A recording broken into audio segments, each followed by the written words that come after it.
All right, so it's a lovely Tuesday, and welcome to a special interview brought to you courtesy of Ubuntu channel. Pardon not having picture. This is due to circumstances beyond my control, but we still welcome you. And this evening, we look at something great and something that is of greater concern. To help me, of course, run this program, which is dubbed a special interview, a special program, I have with me in the studio Chaza, as well as also our guests who will be able to join us shortly. Chaza, good evening. How are you doing today? Good evening, Lance. Doing pretty fine. How are you doing yourself? Well, I am doing fine despite being in the dark. Yeah, and I was not very aware that you are devoid of the picture tonight. Story of my life. But anyway, it's great to see you. I think I haven't seen you since Saturday. Yeah, it's been some time. Yeah, it's good to have you once again on another program, on another interview. Definitely. And of course, to you, our viewers, this evening we are discussing the challenges and prospects of education in correctional facilities. And part of our guests, we have Mr. Charles Mubambe, who is Executive Director for Education Hope Foundation. Mr. Mubambe, good evening and welcome to the program.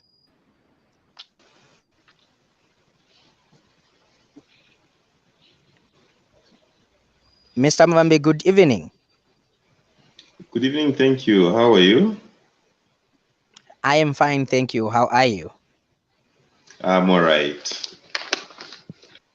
And All thank you so right. much for And having of course, me on the another program this evening.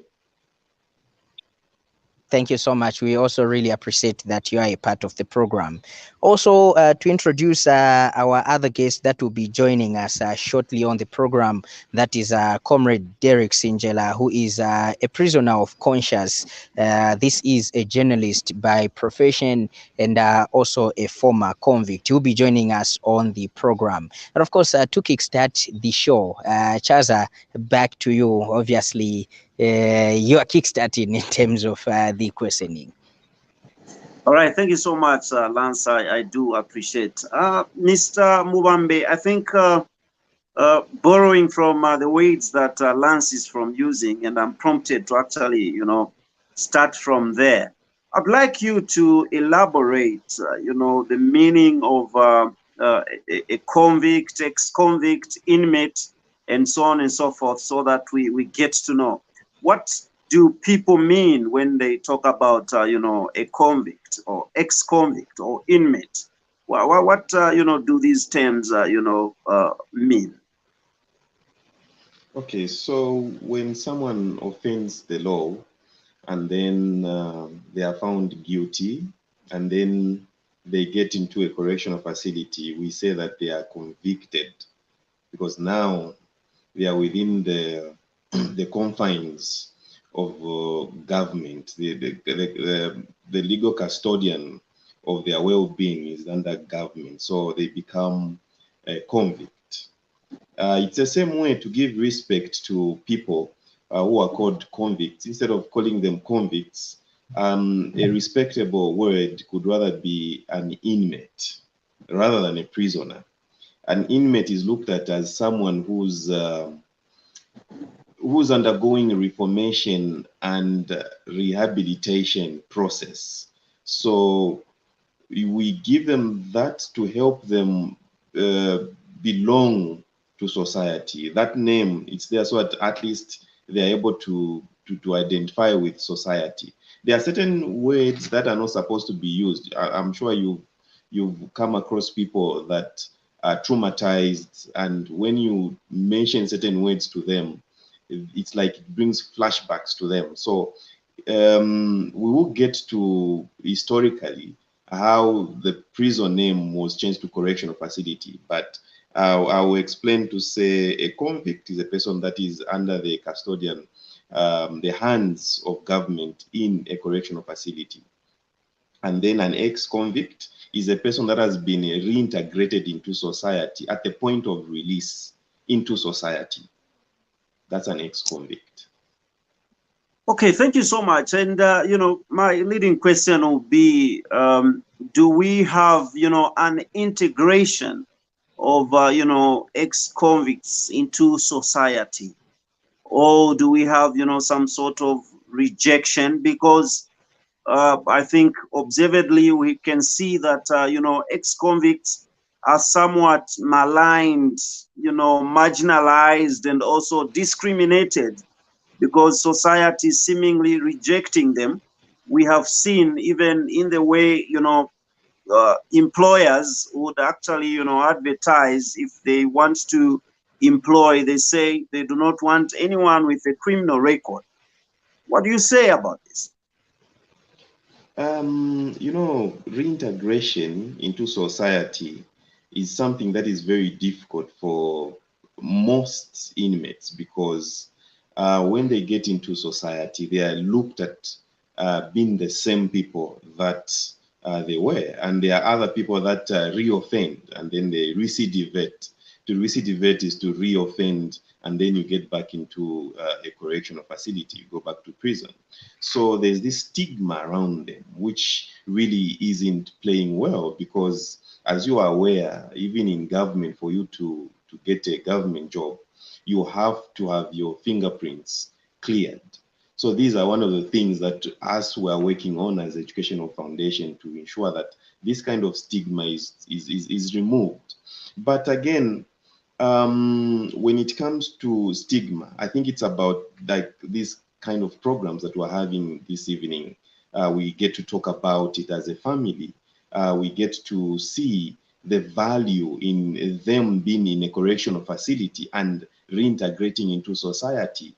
If I will mention before we get further, there are a lot of skills that are taught into correctional facilities, right? And then those skills, other people that have that are reintegrating, we have success stories. There are some success stories that have been blowing up around. If you look at there's a man that reintegrated into society, became a very successful farmer. And then there were, just last week, there were about 22 inmates that graduated with a skill, with the promise that when they reintegrate into society, they will add value to the communities. You know, these are people that are coming in with a very positive mindset, a mindset to change society. Of course, it cannot be all of them, but most of them, they are very remorseful and could want to bring positive change. But just the stigma itself is what is a drawing back. The stigma, when they get into they are now reintegrating, they are being released. You find that some families will be running away from them. I have a friend whose father was convicted, and then when he was reintegrating into society, the entire family ran away from him. But today he's a very successful businessman. He did that by himself without the help of family. But remember that there are those people that are weak and probably they when they were reintegrating the skill, they didn't learn it so well. Maybe they really didn't pay much attention to what was going on around their space. So when they were integrating, others they integrated without nothing. So now what happens in that case? Just pause a little bit. We talk to Mr. Sinjela. Mr. Sinjela, we Yes, how are can you? see. Fine, thank you. How are you? I'm very fine. How are you, Chaza? Fine, thank you. We can see a lot of movements. If you are not yet settled, you can turn off the video. No, I'm settled. Oh, okay. That's fine then. You are most welcome. We do receive you to the program. Welcome to the program. Thanks very much for welcoming me. Thank you. All right, Mr. Mubambe, you can continue from where we actually cut you. Okay, Mr. Derrick Sinjela, you are welcome. Good to see you. Thank you very much, my son. Sure. So, as I was, Lance might not know why I'm calling you my son. We'll come to you. You We have a definitely deep have to connection. explain. We have a You historical definitely need to connection. explain. We'll come Sure. to you very soon, and you definitely get to explain that one. Mr. Mubambe, you can continue from where you ended. Yes, so there's so much stigma, and this stigma, it's not, of course, we are having advocacy right now, but this stigma, it is very, very real. It is not something that we can laugh about or joke about. It is very real. When we were taking some donations to Mazabuka, a child detention center at Nakambala Approved School, they told us that okay, we have some juveniles who go to the nearby school, and then in those areas, if anything get lost, they say no, they're your children, they are the ones stealing. But at the end of the day, they find that even these others that are not part of the Nakambala group, they are the ones who stole, you see. So there's so much stigma. So now this stigma, for those that are not strong, it's a drawback on them. It is a step backwards to society. We are looking at taxpayers' money being spent. But if we are not supportive of these programs that government is putting up, that we ourselves are putting up, if we cannot accept certain things from being done, it means that we will still get those people back to the same place they were. There are others, most of them who are remorseful, but the support system is important. Government support system is important. Family support system is important. Society support system is important. And where do we begin from?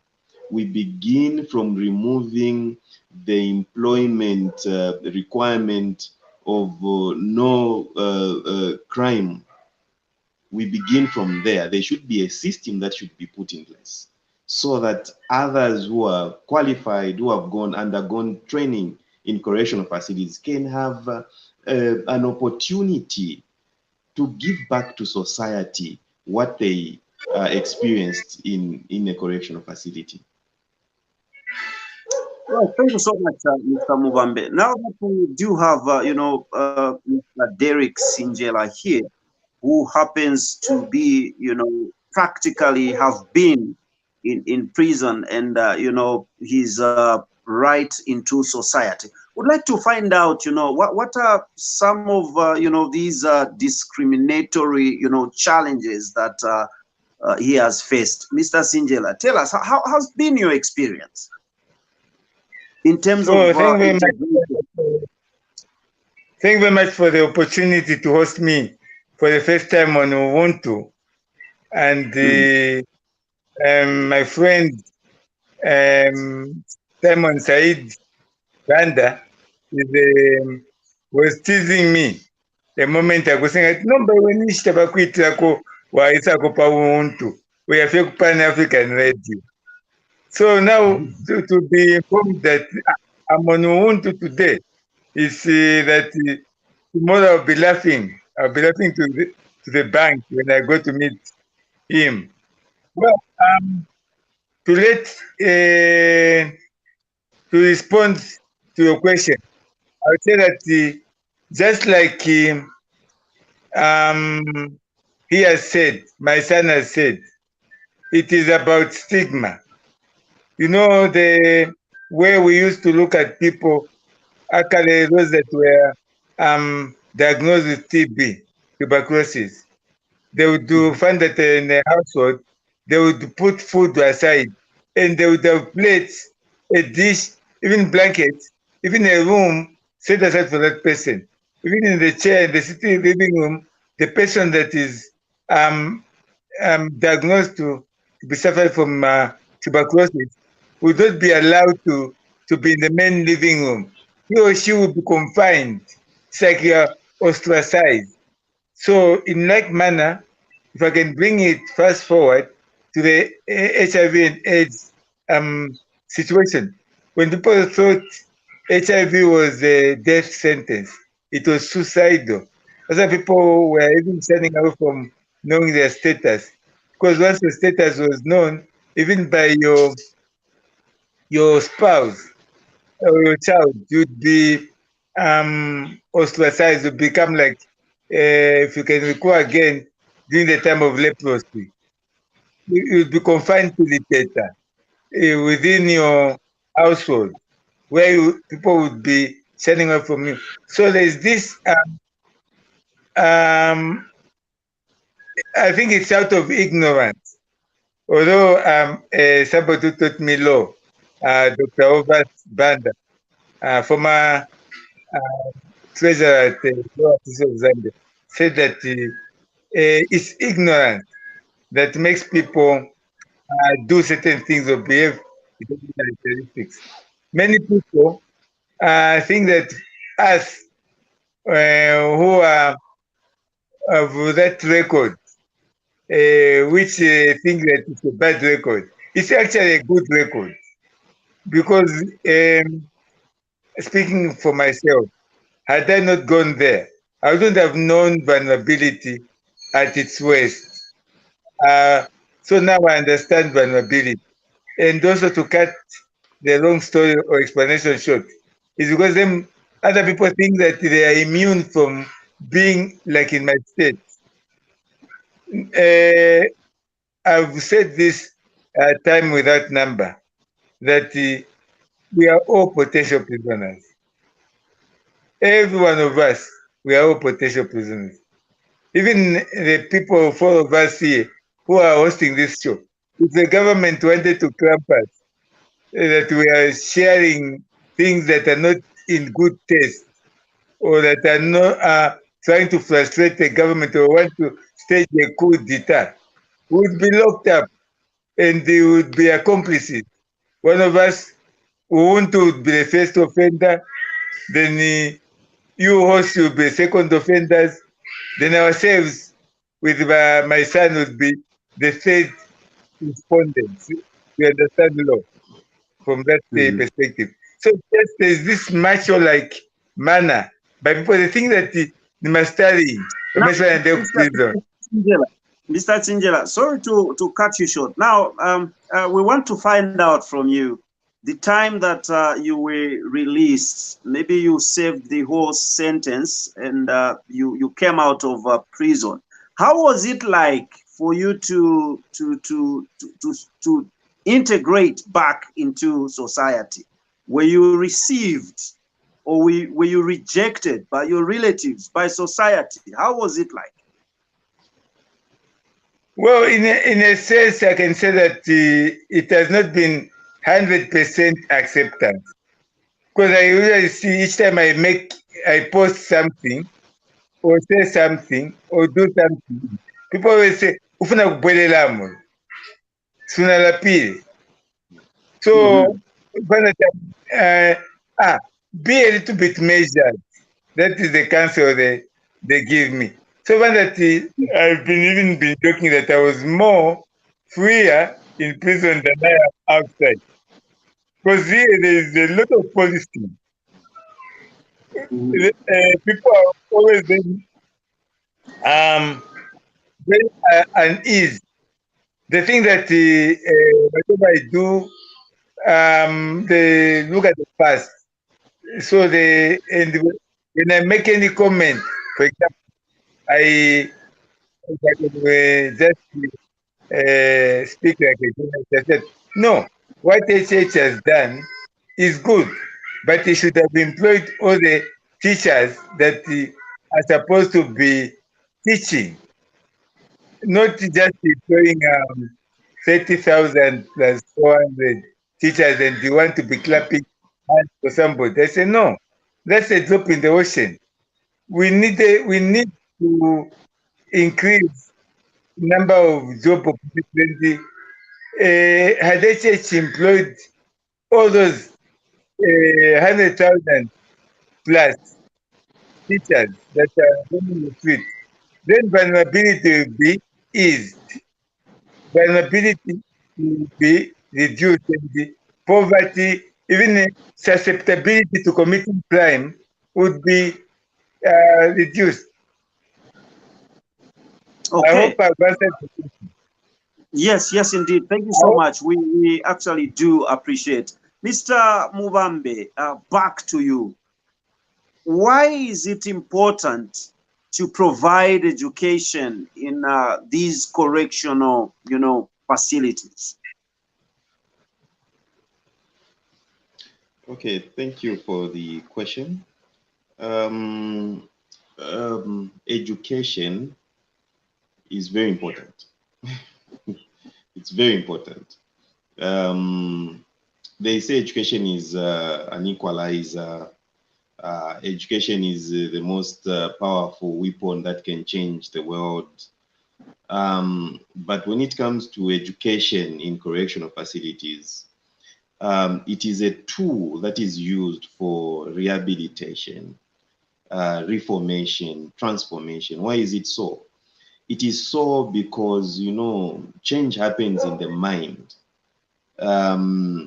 Without realizing what you have done, without realizing the offense that you've done, without knowing your case properly, without that literacy to read. There have been people that maybe they never read through, they signed and something happened to them.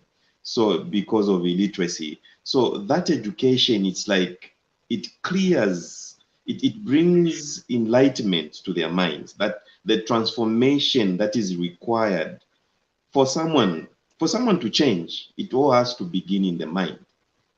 That's why education is very important. It's important for that, just that piece, transformation, which begins in the mind, then it goes to the outward. Because there are some people, they will go there and then they didn't have any skill.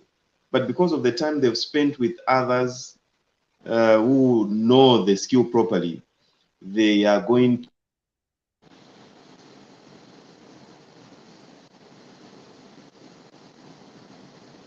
It appears our guest there is having, some connectivity challenge. As we are Be waiting, we will say that education is very important for the transformation, rehabilitation, reintegration into society, so that as they get into society, they are well equipped with knowledge, well equipped with skills, well equipped as a law-abiding citizen.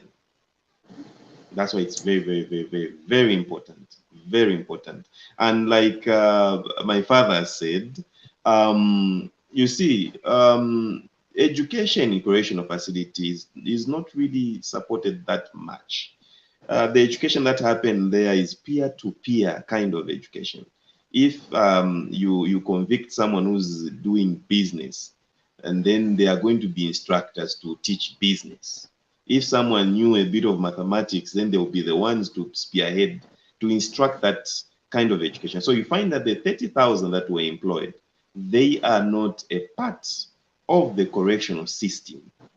So that's where the problem comes in, because we are looking at education trying to change the minds of people. We need to change their minds through literate programs, through knowledgeable programs, skills that can they are going to be helpful.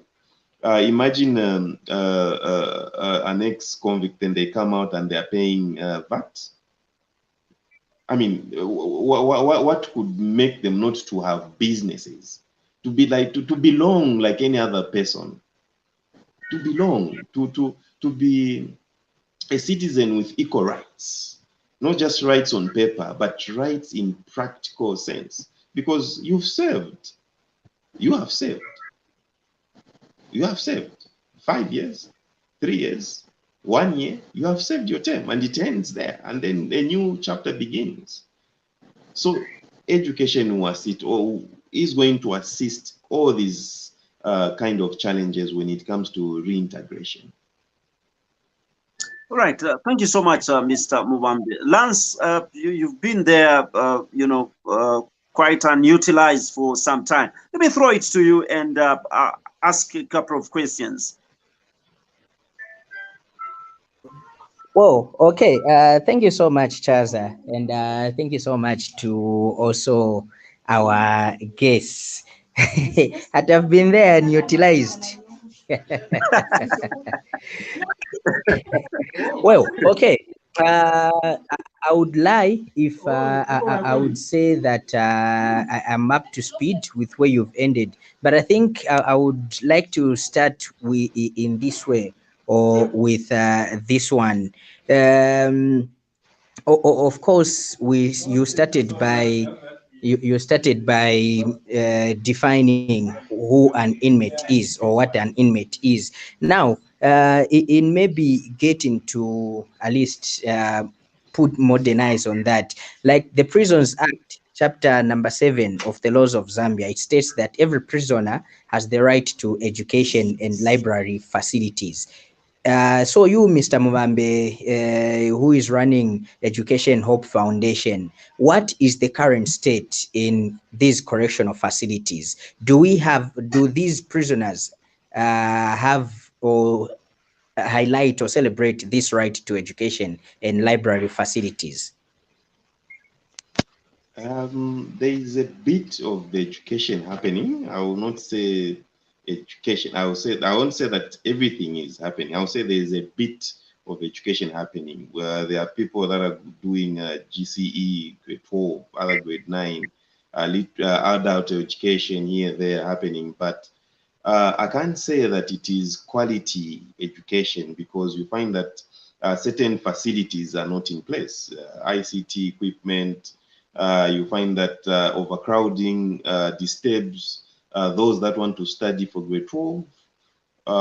You'll find that there are also other challenges like outdated, for those that have libraries, they have outdated books which they cannot use. So they need teaching aids, teaching resources, materials. So there are a lot of things that are lacking in terms of education. But historically, we'll say that government has done tremendously well from the way back before 1964 when all the Zambians that were there, they were being denied that right to education. Education was only being administered to the to whites before the 1964, but after 1964, our first father, Dr. Kenneth Kaunda, worked on the system, and from there it has been improving. So we are still getting there, but we are not there. There is a bit of education, but it is not quality education.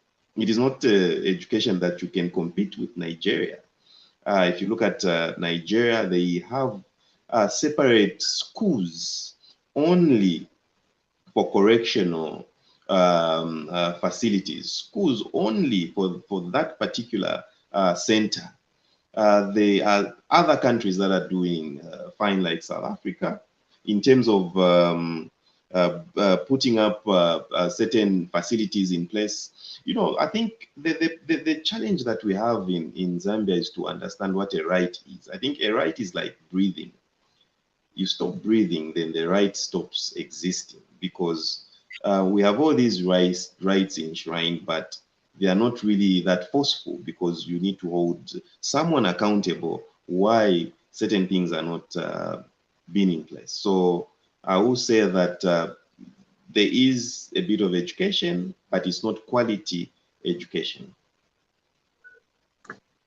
You know, in terms of the same education, quality education that is supposed to be and is not there at all. Is it attainable for Zambia, where we are, to actually provide quality education in correctional facilities in terms of Is that question resources for me? and materials? For me? Yes, yes. Okay, so the quality education is attainable. Why do I say so? It is all about resources. When we're doing a survey, a research at Lusaka Central Facility, most of them are willing to undergo training. Most of them are willing to learn. It is all about resources to increase the capacity for these facilities to build around them schools catered for them. They can combine with people from outside, so there's that interaction. It is up to how the system will work. So it's all about resources. It is very, very, very much attainable. Certain facilities, they need to be demolished and then spaced up. Certain facilities, they need to just add other buildings. They have land. They have land. They have, others have farms, big farms. So some of these resources that are coming from these initiatives that we are seeing around fish farming, the piggery, the actual farming itself, it can be directed to education. But as we know, even for them just to have the resources for other things, it's not so much. So you see that priority will go to probably basic needs, other basic needs, sorry, because education is also a basic need when it comes to rehabilitation and transformation. So it is all about resources. We have enough resources, then we move forward. We allocate more resources towards this education, then we see proper transformation. We should modernize these facilities. We should be able to have a system where we impose a law to say every inmate in there, they need to read a book, one book in a week. Well, everyone is mandated. Education is not a mandatory in correctional facility. Anyone who wants can partake a program or not. So, which is also a problem. So, I will just say that it is all about resources, enough resources to turn around things. Okay, Lance, welcome back. We lost you to connectivity. Lance, are you there? It appears, you know, he's still having some challenges. Now, what sort of, you know, curriculum or syllabus, or rather areas of education that should be provided in, you know, these correctional facilities? Is it skills, you know, based kind of education, or even theoretical kind of education? If someone, for example, wants to do, you know, theology, law, journalism, and other, you know, kinds of studies, should all these be provided in correctional facilities? Let me start with the, you know, Mr. Sinjela. Tell us, according to your experience, what type of education is necessary for correctional facilities? Well, before I address that question, I'd like to say that, like Mubambe, my son has said, I think what is important is we have heard HH preaching that Zambia is back in the Champions League. So if Zambia is back in the Champions League, we need modernization of prisons to the state of the prisons we see on TV, the prisons we see in Prison Break, so that then we are going to say, indeed, Zambia is back in the Champions League. That's why I say that people like Jack Mwimbu, who is the Home Affairs Minister, are ignorant of the actual state of the welfare of inmates. They are ignorant. They are kept in the dark. They don't know what really happens. They might, and they have, they lack the acumen. They lack the foresightedness to do the right thing. Why do I say so? Because how can you keep people like sardine fish? Is it normal? Is Zambia short of resources? Zambia isn't short of resources. And how, when you talk about what Mubambe was talking about, and you asked the question, what type of education do you need? Do you need skills? Do you need academic education? You need holistic. That would be my response. And that is how come Mubambe is nothing is it. We need holistic because the curriculum in a prison facility must be the same curriculum that is at the University of Zambia, must be the same curriculum that is at the Timothy Manakatwe Primary School or at Chileje B or at Woodlands A. It must be the same at Chiwempala Primary School. So the government must ensure that to build even on what Mubambe, my son, had said.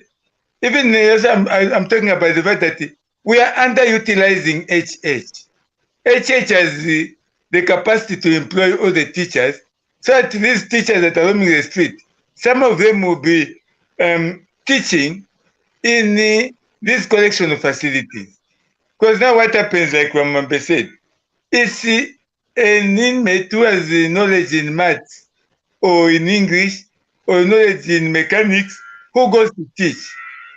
So we need to look at the prisons as or inmates as our brothers and sisters. We need to be each other's brother's keeper. So I often say that just like the media is a mirror of what happens in society. Similarly, what you see in the prison is a mirror of our society. And me, I don't blame the inmates for any crime they did. You know what creates people to commit crime? Do you know who contributes? It's society.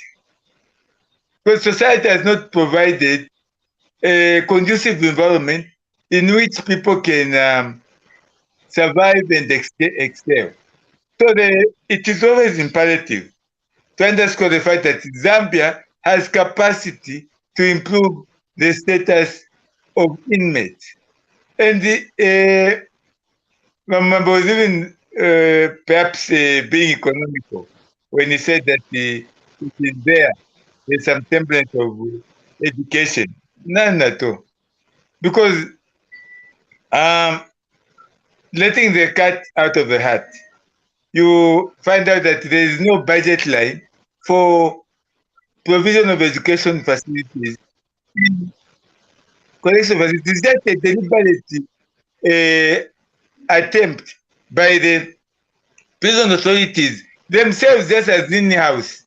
Not that Zambia, the Minister of Home Affairs, has decided, or that the Zambia Correctional, it's just the Zambia Correctional Services itself, which used to be called the Zambia Prison Service, which has decided that let us give some skills to these inmates, let us give them some academic education, because there's an established research finding. I can't off the cuff recollect who that person who started the mission of giving skills and academic education to inmates, because they've seen that, like Mubambe said, education is, or HH usually said, education is an equalizer. Once you empower people, they've found out that there's empirical evidence that once people have skills, once people have academic knowledge, then their susceptibility to become reoffenders is minimized or reduced or erased. That's the reason why I'm saying that the same curriculum, the government must own the curriculum, provisional curriculum in correctional facilities, just as in the other societies, the government which owns. I would even go as far as saying that there's even been a cry that even Zambia Open schools, Zambia Open community schools, ZOCs, they should, all those teachers in nursery, in private school, anywhere else, the burden of paying them must be placed on the shoulders of the government. Because even those that are learning in private schools or teaching in private schools are teaching Zambians who are going to serve our country. So why are we being segregated? Even recently, you saw our parliament. they threw away a proposal, a good proposal, which was saying that let us extend the is it bursaries to private universities, which is a good thing.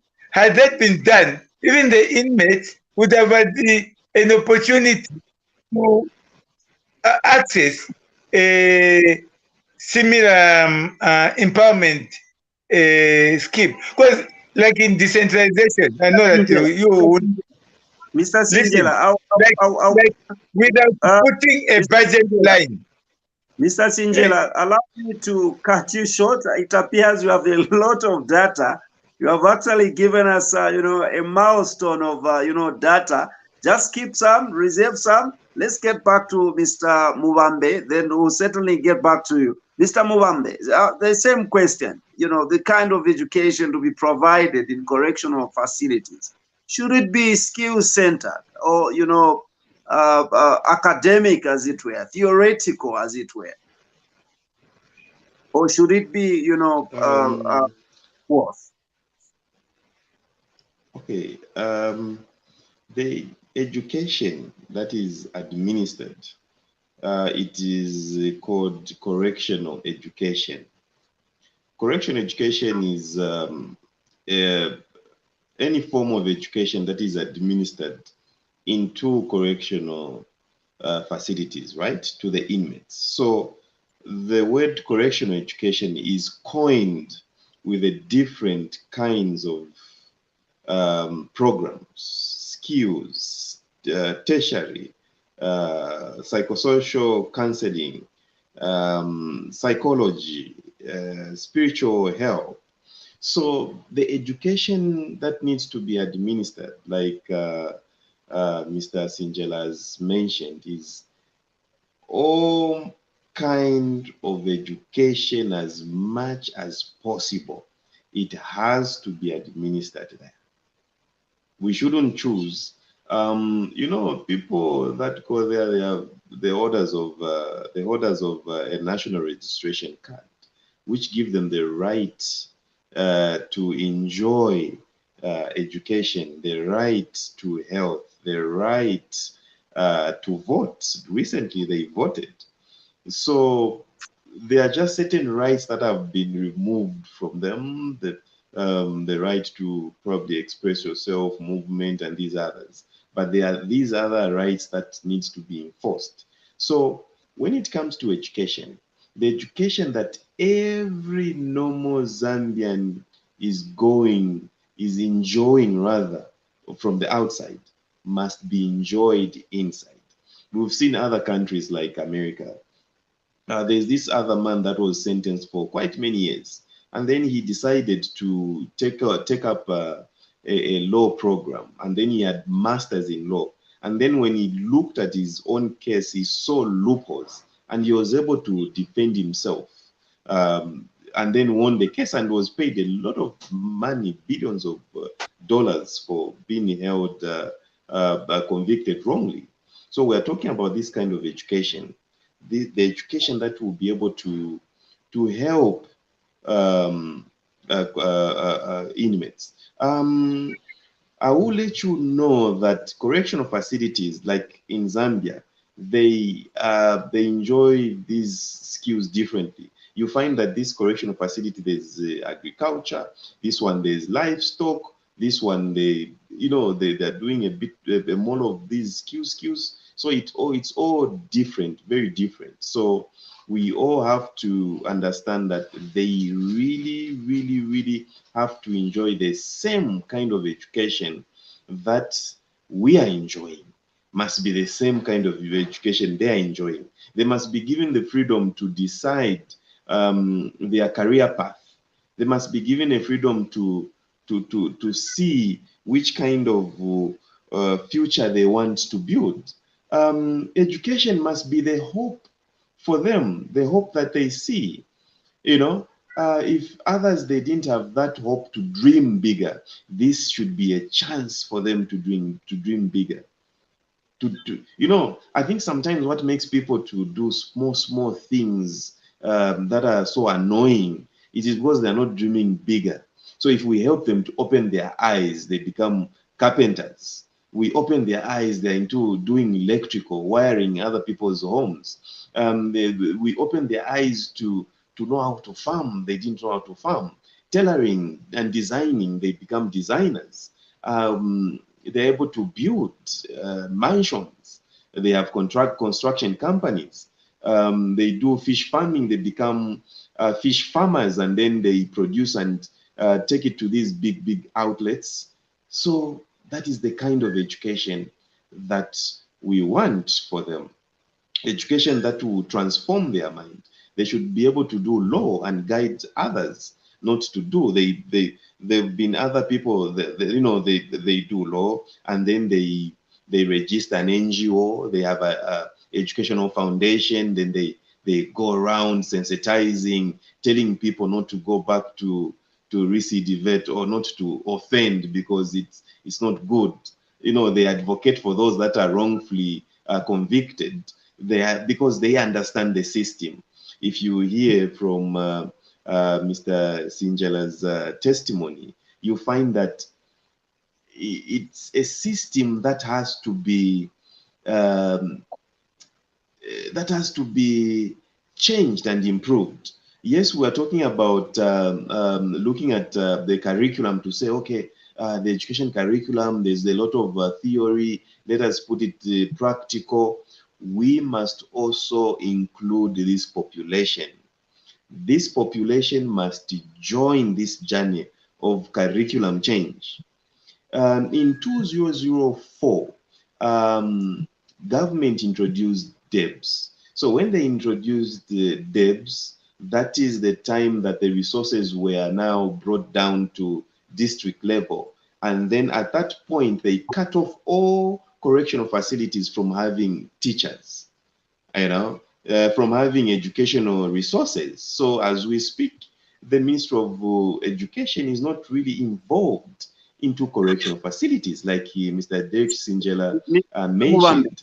It is only the Ministry of Home Affairs that came up with these ideas, supported these ideas, and made sure that I would like to cut you short to actually get you right. So what you are saying is that some time back, the Ministry of Education had the correctional facilities, as their business. They were providing education. Then later on, they stopped. Is that what you're saying? Yes, 2004. So at that point, from my understanding, the reason why probably the DEBs came in was to see how the resources can be distributed on district level, efficiently utilized at district level. So at that point, correctional facilities were cut off. That support from the Ministry of Education, it's not there. Even the juveniles that we normally visit, Nakambala and Insakwi in Ndola, you find that they struggle to have teachers in these facilities. If we look at Insakwi, they only have one skill, which is tailoring. They don't have any other skill. And then we have other cooperating partners that are putting up pottery for them. We're also trying to mobilize resources so that they have a workshop and 2 classroom blocks. And then we try to talk to government if they can bring in teachers to help them. So the issue is creating, it's like you create a problem to create another problem. Because if we're not having reintegration programs put up properly, it means that we are not doing anything in convicting. It's the same as we go back to put it into prison. That's why the name shifted from prison to correctional facility. Why? Because a prison place now is not viewed as a place of torture. It's now viewed as a place where sick people can go to be well, like a hospital. It's more like a hospital. You are going there to be helped. So that when you reintegrate into society, you are already you have the skills and the mindset to belong, despite the challenges that we have spoken about. All right, thank you so much, Mubambe. Lance, welcome back. It's good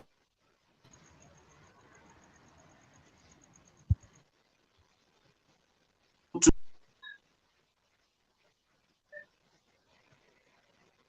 you back. Thank you so much, Chaza. And like I said, today has just been some day.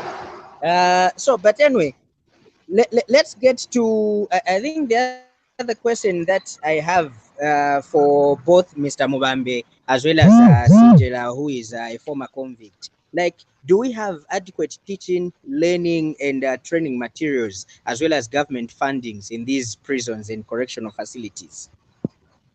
This goes to both Mr. Mubambe as well as Derrick. Can you come again with your question? All right. So the question is, do we have adequate teaching, learning, and training materials as well as government fundings in these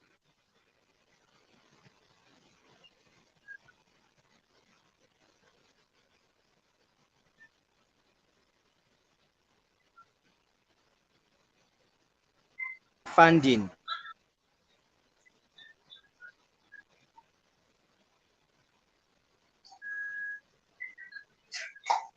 He's asking to say, are there enough materials and also funding from government in these correctional, facilities for the purposes of, education? Funding is there, but funding for the purpose of education, it's not there. That's why you find all these kind of challenges. The funding that is there is probably for operational and other basic needs, but the funding allocated only for education, it is not there. So now what happens now? What happens is that the facilities, the people there, they are going to create what they call an alternative budget, where now you have cooperating partners, they're helping with the system to do with education and other basic needs. So funding specifically for education in correctional facilities, it is not there. And the other question that he talked about, the challenges when it comes to educational materials, there is little or no educational materials when it comes to these correctional facilities at the moment. Of course, when we are speaking on TV, radio, it sounds like an easy issue, but it is real. There's little or no educational materials in correctional facilities because, as you are aware, every correctional facility has its own challenges. The challenges on this, the left side of this correctional facility is not the same with the other facility on the right. So each correctional facility has got its own challenges. Lance, are you there? Yes, I'm here, Chaza. So I think the same. Also, I would also like Derrick to respond to it because he is a former convict. He is from there, and I'm sure he might understand when we talk about learning materials, library facilities, and then also maybe bringing in the issue of government funding. Is it adequate? Well, I think that I concur with what Mr. Mwamba said. It's there's no, as I've been stressing that there's no political will to improve or walk the talk from the previous retributive character of our prisons to the progressive characterization of a new trajectory, a new narrative of correctional, being reformative, being transformational, being, moving within the confines of tradition of the global village, what he referred to as a modern prison like in the States, like in Britain. There is no that will. That's why you find that, for example, are you aware that the exam fees for inmates who are in grade 12, grade 12, grade 9, are you aware that it's the teachers, teaching staff, part-time teaching staff, who have to write letters to the donor community like Mubambe's Education Foundation to then scout for funding. And Mubambe has only got the capacity to enable one inmate or convict write for 2 exam subjects per year. So we find that then how do you expect those people to be transformed? As I have been saying that over time, if I can digress for a moment, I've been saying that people like Henry Mulenga Kapoko must be released, because there's no way that somebody we can use this retributive approach to teaching. In Zambia is sort of skilled manpower. The man has studied, is accomplished, he has paid the price, all his co-accused have been set free. But why is he still held in at Simbokaira? Why? It's because of the way our policing is done, our prison administration is done. It's retributive. It's not correction at all. I can even push this subject further. Okay. Has a curriculum for or have all those the correctional facility wardens whom we start Makanya, have they been gone for the training? Have they been taken for the training that they can have that mindset? Mr. Sinjela, it appears Lance is trying to come in there, but he's failing. So we may give him a chance. Yes, Lance, we can hear you now.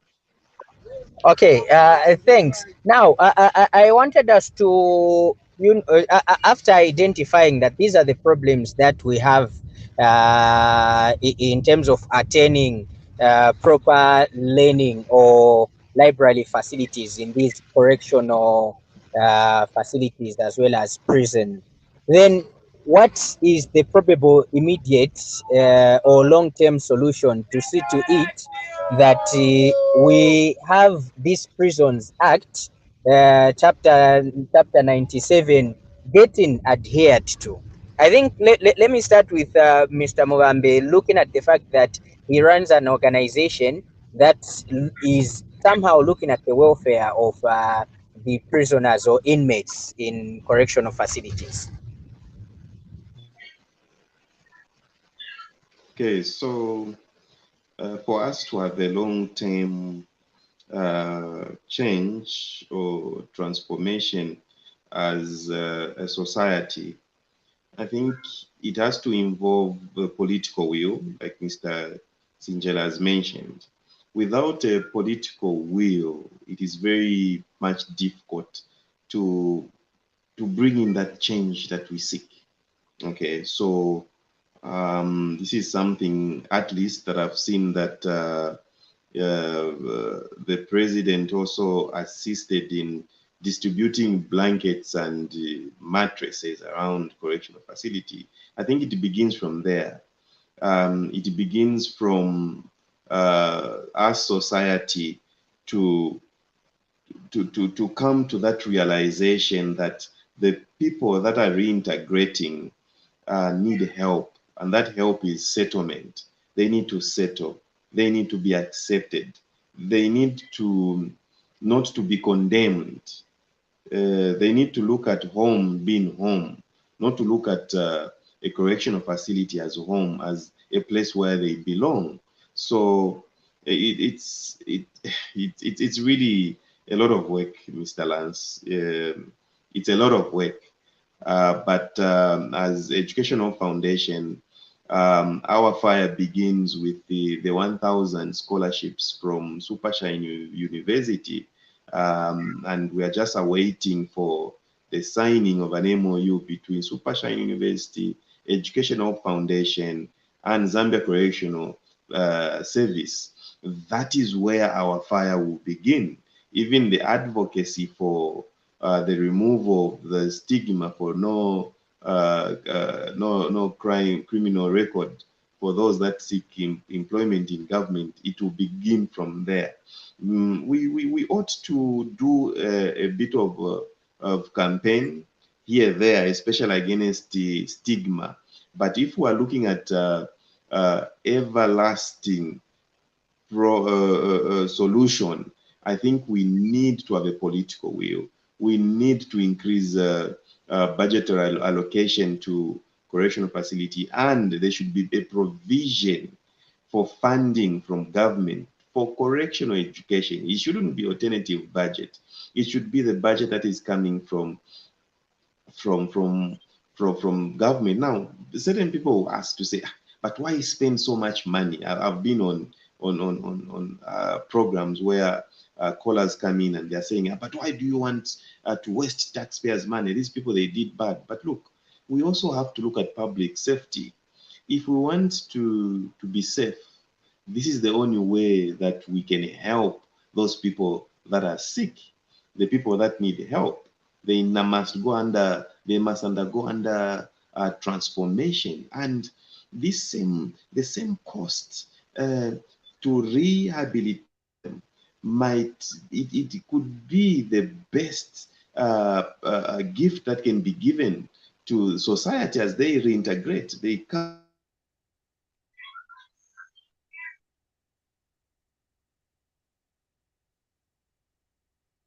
Looks like, Mr. Mubambe has lost connectivity there. We've had, some connectivity challenges, probably due to the weather and the like. But, it's good to have had, each one of you up to this time around that we are yet to conclude. So, Mr. Sinjela, I think I'll give you, 1 minute for you to actually give us your closing remarks as we get to conclude the program. Well, thank you very much from the outset for hosting us with my son. And I say that where there's a will, there's a way. And I think that don't give up. The best you can do is to start from the statistical point of view. Zambia last year conducted a census. And from that census, it also covered the correctional facilities. So now, the Minister of Finance must ensure that as the budget is discussed in Parliament, working in hand with the Minister of Home Affairs, who is directly involved with the plight of inmates, that they can have a holistic approach to reintegration, to a settling fund. You understand? One of the reasons why people commit crimes after being released is that, for example, me, I'm a journalist. I came out and I've had to start from scratch. There's no one who can offer me support. There's no one willing to give me support. So even when I came out, I even managed to register another publication called Kwilanzi Newspaper Zambia, which is KNZ. Aside from that, working with Lance and Caesar Sindele at the accommodative Caesar Sindele at Pan African Radio, which we initially used to tag as all people proud and free. Now the Sindele and Sydney Walia, and that young man Lance, the modern day Solomon, they tag it as the voice of Africa. They've managed to give me space every Saturday from 8 to 9 hours. I have a program with Zambian children, young people, and women in development, trying to play my part. Because I say that that experience I had must not preclude me from participating as a citizen. But our prayer and hope is that as the budget is being discussed in Parliament, that there must be effort done or political will to ensure that there's the increased funding to the education sector, so that then the Minister of Education can be able to take care of the plight of inmates in terms of academic education. And I often say that as citizens, we can never be orphaned because our government does never die. Government is a going concern. So since government does not die, even you, Chaza, and your colleague Lance, must be given money to prosper this channel. So that this channel, which is proving itself as very interactive, can become to the level of CNN, to the level of BBC, to the level of Sky News. Because you two chaps are doing a wonderful job, but you need support. We should not be jealous of you. We need to prosper you. Mr. Mubambe's NGO, the Education Foundation, it needs support. There must be a budget line in Sweden. Are you aware that in Sweden, you and Mubambe and you Untu, Mubambe, Derrick Sinjela, would be given money by the government to prosper. Because Mr. Sinjela, we employ citizens. We employ citizens. Mr. Sinjela. Mr. Sinjela, sorry, I will have to cut you short. We need to end the program. You know, I know you have quite a lot to talk about. We'll definitely invite you even on another interview right here so that we get to the in-depth of what you have. Let me give a minute to also Mr. Mubambe to give us, you know, his closing remarks. Mr. Mubambe, please. So I will just say that we should view people that are reintegrating into society as transformed, because these are people that have been assessed by the parole board, so they need to be given a chance. Let us not condemn them. Whoever is watching this, if you have an experience, so it is very important that you accept, so that you embrace them.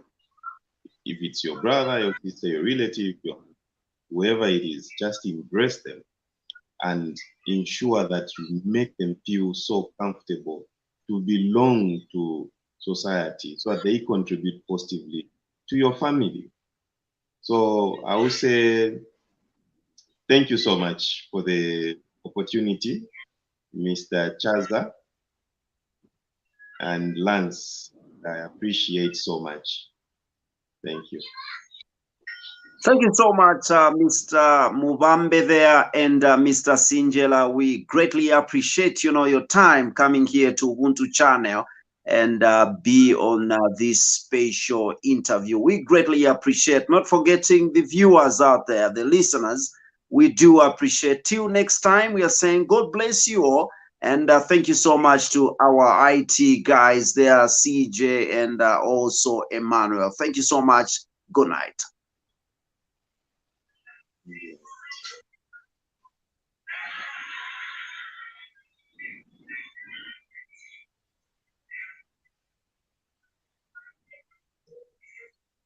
Yeah, it's been nice.